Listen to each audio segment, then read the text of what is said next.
Hey y'all. Okay, so we're starting our philosophy of education, and we have talked about this before. So we're kind of circling back to this, and then we're also going to expand it.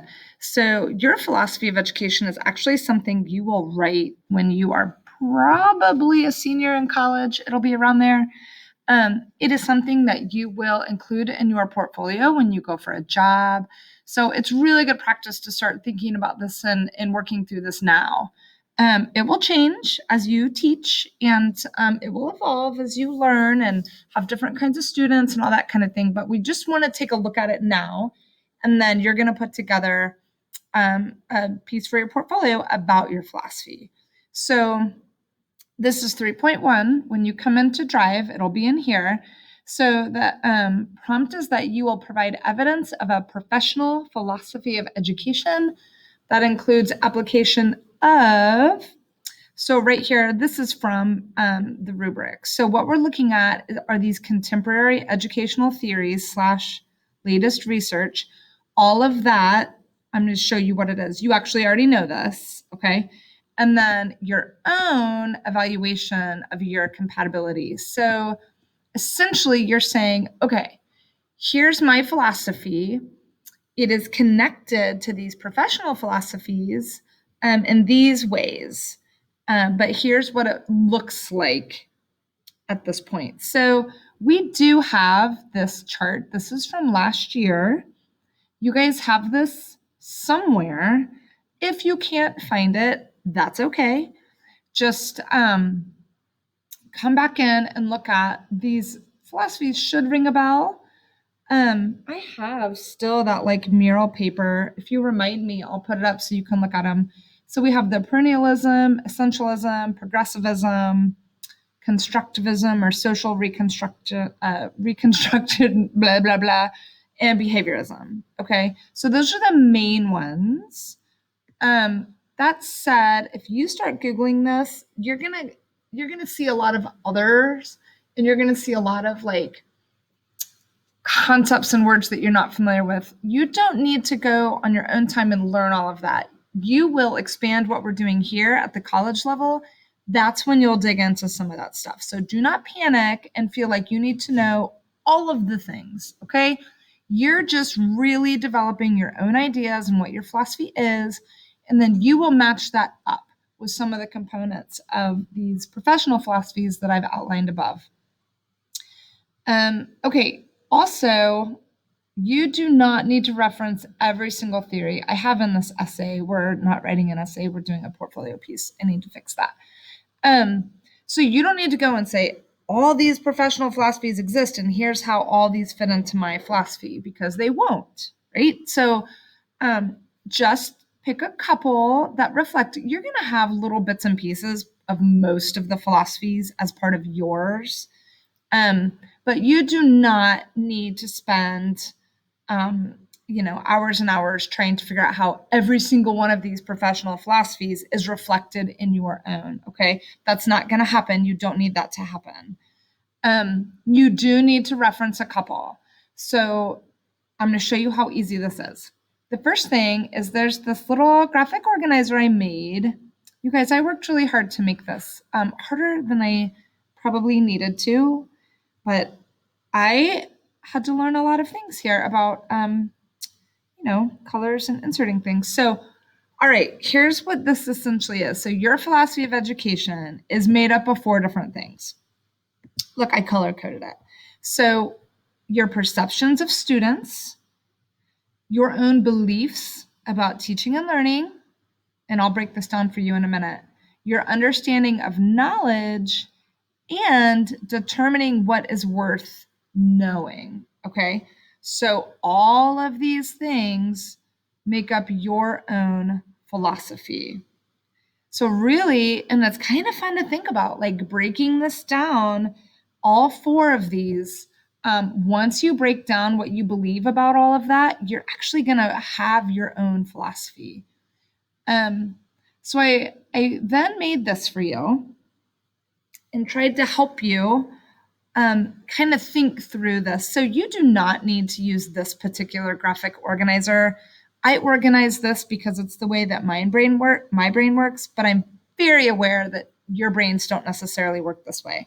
So you do not need to use this one, but you need to write down and really flesh out your ideas about all four of these things. Okay. So I've helped you kind of think about what each one of these means. So when you're talking about perceptions of students, okay, what do you see as the role of students and their needs in a classroom? Do you remember last year when we talked about like students as the center of the learning and we talked about how their experiences, their backgrounds, their cultures, all of that should be centered in your classroom? Okay, not you, the teacher, them. So I want you to talk about that.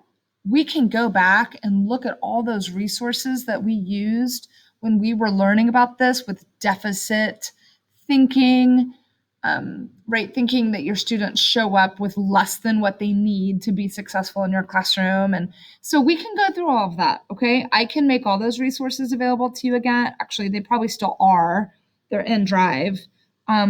But we can do that, and I can lead you to those resources if you need them. Those of you that are in my junior bell right now, you probably have no idea what I'm talking about, and that's okay. I can share resources with you, and we are going to get to those things this year. Um, so no need to panic. You can always come back into this portfolio piece and add a little bit more if you need to. But you're really thinking about what are your perceptions? Who's the focus here, right? Are they the recipients of learning? Are they just learning from you? They're just sort of the what's the word I'm looking for? Like you are the giver and they are the receivers. That's not what I'm looking for, but I'm not redoing this whole video so I can come up with that word. So anyway, the other thing is this kind of goes with that deficit thinking. Are they capable of all things? Are some more capable than others? Like, how are you perceiving who they are in relationship to you in your classroom? Are they the co-creators with you? Are they with you? Is it power over them, right? Or is it are you with them? So really thinking about who are your students in that classroom? What is their role in your classroom? Okay? That's a lot to think about. So you're really going to have to spend some time thinking of it, writing it all out. Talk to each other. Kind of listen to what other people are saying. I could talk to several of my colleagues and we would all have the basic sense that our students are the most important thing in our classroom, but that's going to look different in all of our classrooms. And part of that comes down to the other three components. So now we're going to think about what are my beliefs about teaching and learning? So, like, this is a big deal. Like, what's the purpose of teaching? What is it? Am I here to give knowledge? Am I the focus because I am the expert in the classroom? Because I am, right? Like I am truly, Mrs. Blamer me, I am the expert in my content.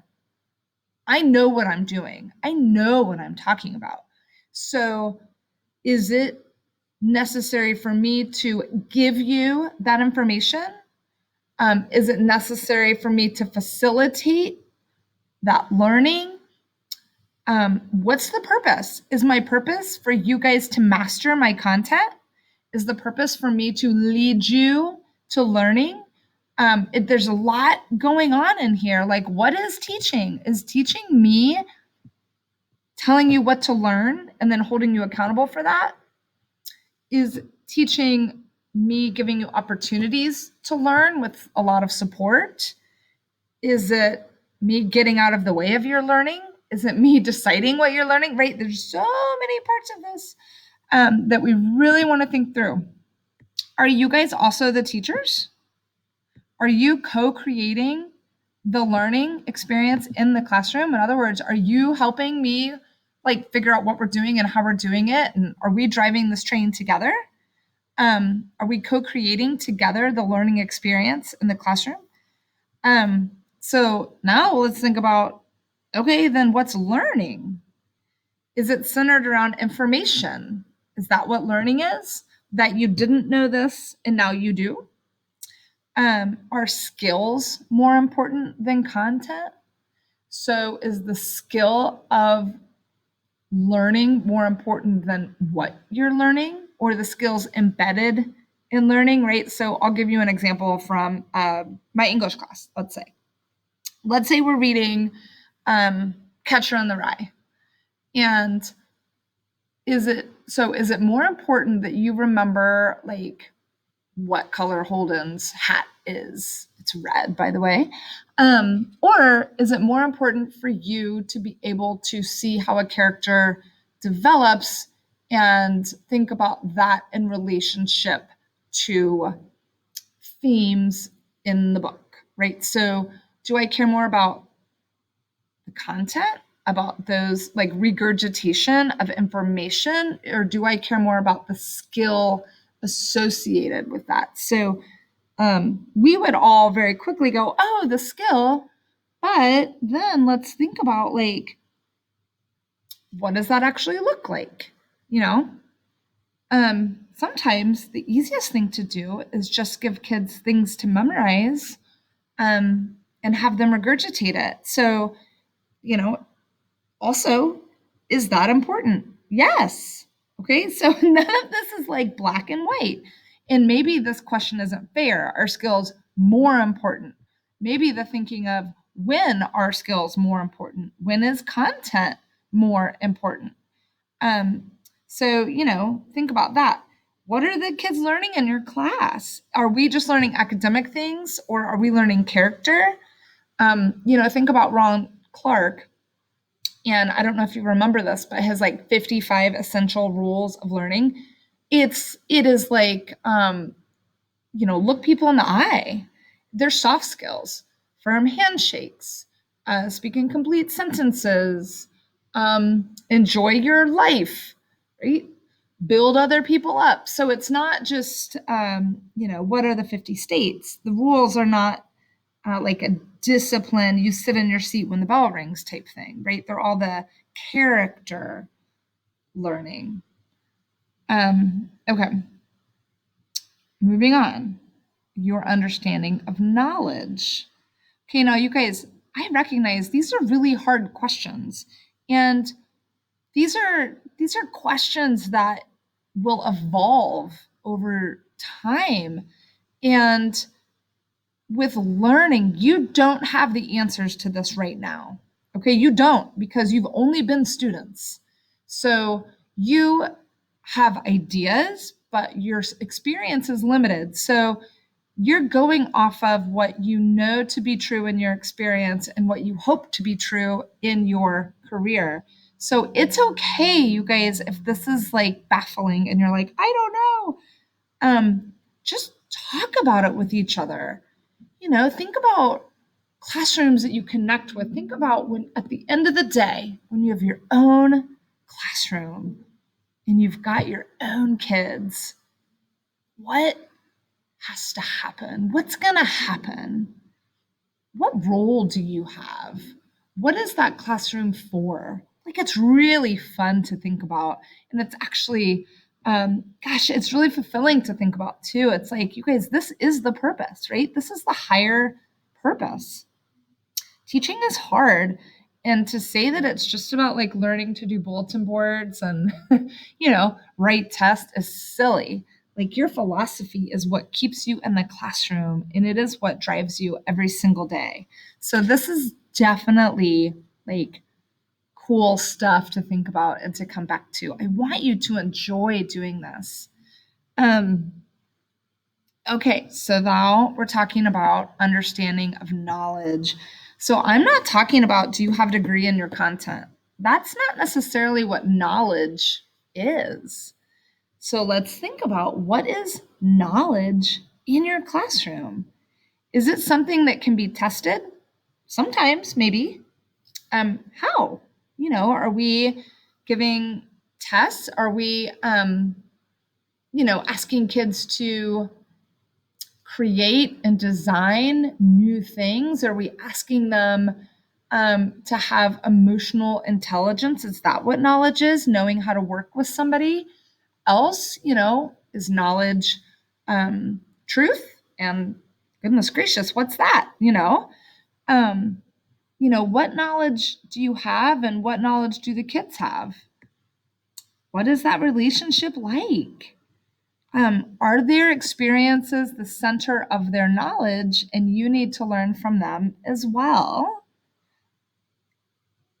You guys, this is so cool, right? Like, we're all going to have different ideas about this. And if you don't have an idea about this, maybe do a little reading, like talk to each other. And one of the things I will ask you to do that you have to do actually for this is to talk to teachers. You guys ask them these questions. When you're talking to them or an email, say, these are components of philosophy. What is your understanding of knowledge? Ask them, what are your perceptions of students? What are your beliefs about teaching and learning?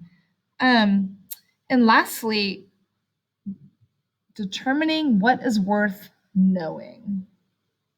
Okay, so you have a curriculum to teach. Correct. We all know that.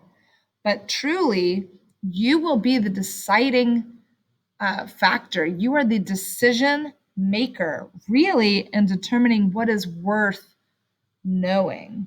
So you have a curriculum. Okay. There's no way on God's green earth you're going to get through every single thing every year. There will be times where you have to say, okay, in the grand scheme of things here, what must we know? When we come down to it, what is worth knowing? Okay. What must be learned in your classroom? Maybe it has very little to do with content, right? What is necessary to know? What is worth knowing? Are they the same thing? Does this change depending on the classroom and the students? This is maybe one of my favorite things to think about because this is where I have the chance to form and shape knowledge, right? So in my class, content is certainly important, but I also know that you guys going into education have 4 years of really diving in and expanding on this content. So in my class, I'm introducing you to these concepts. You don't have to master them. But that said, I have to spend a lot of time thinking about what is worth knowing here. And if you were to look at 8 years ago, or when I started teaching Teacher Academy, I think that what I thought was worth knowing is very different than now. I was very focused on content when I first started. And now I spend way more time thinking about the humanity, right? Like, think about, we're always talking about our marginalized students. We're always talking about growth as a person in our empathy and looking beyond what's in front of us and listening to whose voices are not being heard, right? So I have really shifted what I think is worth knowing. At this point, from when I first started teaching in Teacher Academy, and that was true also for English. So now what I believe is worth knowing has a lot more to do with humanity and teaching the human beings and being an activist and being a voice and teaching other people how to do that, to have a sense of self, right? Like, me. You can look at what we do and how we do it to know what I think is worth knowing. And actually, you guys, we should be able to do that for all of our teachers. If we can spend some time thinking about the different teachers that impacted you. So, Allie, I'm going to talk about you for a minute because I know Miss Davis impacted you.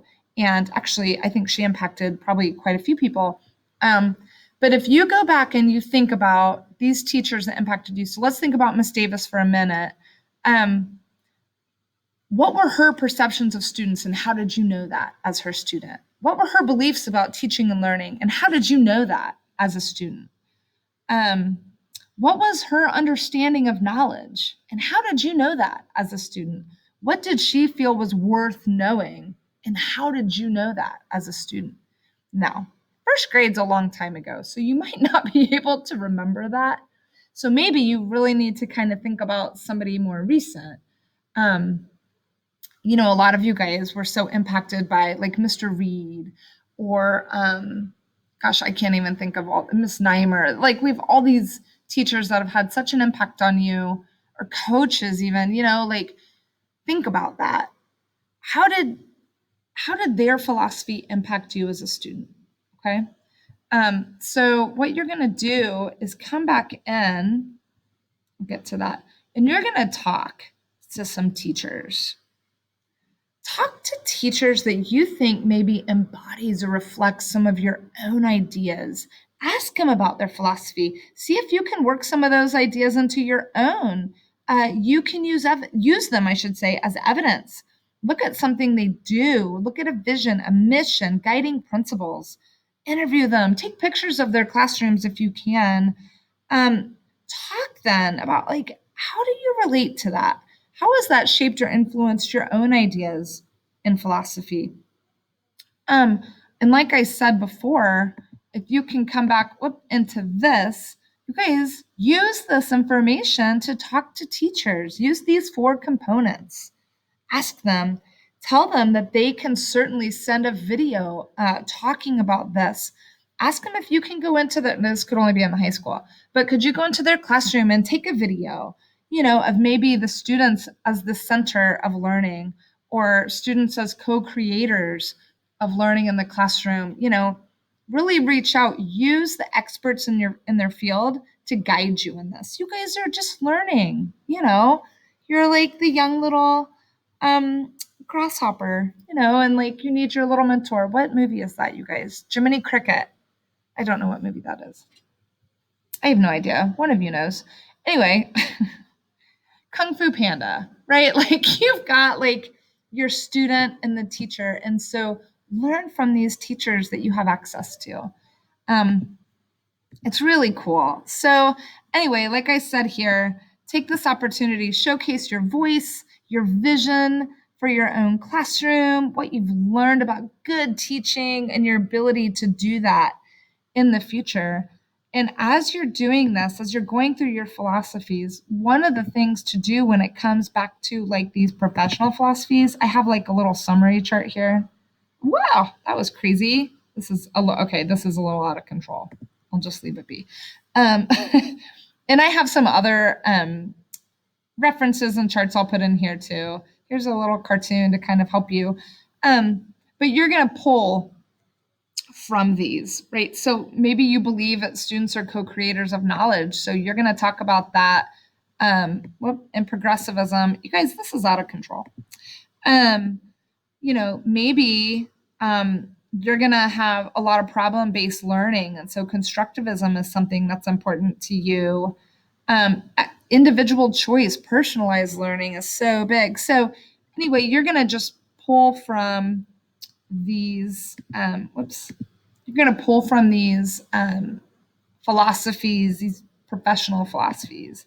The other thing is, this website I thought was really good. It is from the college level, it's Oregon State. You can come in here, and that's what I'm saying. Like, if you look at this is like really a lot. So just continue to part two. I know this is a lot of words on a page, but you can kind of read through some of this. Here on the last part three, we have some, these should be words you recognize: perennialist, essentialist, common core of knowledge, progressivism, reconstructivism. Um, so here's some resources, but really and truly, you guys, you can just Google it. And then I'll share the resources that we used last year as well. Okay. Um, I know that I talk a lot in these videos, and I know that I talk quickly. So you might need to stop this and start this a few times. But also, If you want me to talk this out with you guys, we can totally do that. All right. I just want you to have these video notes so you can kind of walk through this with me, listen to the extra information I'm giving you. If I just stand up in front of you and say this one time and you're working on your chemistry homework or whatever, you're missing it. So that's why these video notes are pretty important. Um, but also, so much of this has to be just like you doing the work of it, right? So we can talk about this more as a group. Let me know what you need. But I really hope this is fun for you guys. I think it's fun. So I really hope you think it's fun too. But we'll keep on it. Okay. So this will be our next piece. This one's all about you. So that's what makes this great, right? This is truly about you. And you're just weaving in other people's stories and ideas from other teachers and stuff. And I apologize, but I cannot be a resource for you. But you can certainly use my teaching as an example if you need to. I am one of your teachers and you can do that. I just can't be your interview person. All right, guys, have fun.